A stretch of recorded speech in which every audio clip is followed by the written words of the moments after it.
వచ్చే విద్యా సంవత్సరం నుంచి ఇంటర్మీడియట్ విద్యలో కీలక సంస్కరణలకు రాష్ట్ర ప్రభుత్వం శ్రీకారం చుట్టింది. మరింత సమాచారం మా ప్రతినిధి కృష్ణను అడిగి తెలుసుకుందాం. కృష్ణ, ప్రభుత్వ సంస్కరణలపై వివరాలేంటి? రాణి, ఏదైతే విస్తృత ప్రజాభిప్రాయ సేకరణ అనంతరం ఇంటర్మీడియట్ బోర్డుల సంస్కరణలకు రాష్ట్ర విద్యాశాఖ మంత్రి నారా లోకేష్ పచ్చ జెండా ఊపారు.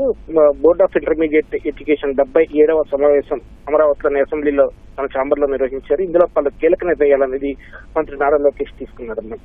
ఏదైతే ప్రధానంగా ఈ ఇంటర్మీడియట్ విద్యలో నాణ్యత ప్రమాణాలు పెంపొందించి విద్యార్థులను ప్రభుత్వ జూనియర్ కళాశాల వైపు ఆకర్షించేలాగా ఈ మేర కొన్ని నిర్ణయాలు అయితే తీసుకున్నారు. ఇలా ప్రధానంగా ప్రైవేట్ కళాశాలలకు ధీటుగా ప్రభుత్వ జూనియర్ కళాశాల విద్యార్థులను తయారు చేసేందుకు 2025-26 విద్యా సంవత్సరం నుంచి క్యాలెండర్ లో మార్పులు చేపట్టనున్నారు.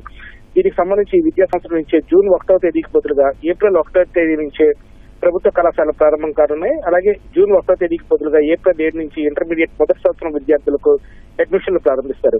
అలాగే 2025-26 సంవత్సరంలో ఇంటర్మీడియట్ ప్రథమ చదివే విద్యార్థులకు వార్షిక పరీక్షలు మార్చి 2026కి బదులుగా ఫిబ్రవరి చివరి వారం నుంచే నిర్వహిస్తారు.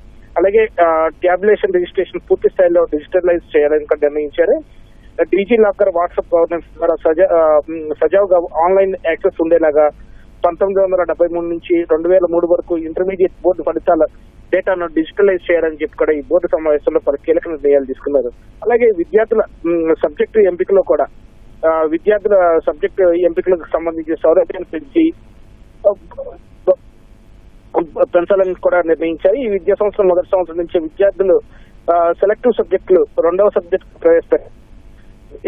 దీనికి సంబంధించి కూడా పలు కీలక నిర్ణయాలు అనేది తీసుకోవడం. లాంగ్వేజెస్, సైన్స్, అలాగే హ్యూమానిటీస్ విభాగాల్లో 24 ఆప్షన్లో ఒక సబ్జెక్ట్ ను 2వ సబ్జెక్ట్ గా ఎంపిక చేసుకునే వెసులుబాటు కూడా కల్పించారు. జూనియర్ కళాశాలలో MYPC ప్రవేశపెట్టాలనే ప్రజల డిమాండ్ అనుగుణంగా ఈ విద్యా సంవత్సరం నుంచి మ్యాథ్స్, బయాలజీ సబ్జెక్టులకు అంతర్భాగాలుగా 6 సబ్జెక్టులతో MYPC కోసం కూడా ప్రవేశపెట్టాలని ఈ సమావేశంలో నిర్ణయించారు. ధన్యవాదాలు కృష్ణ.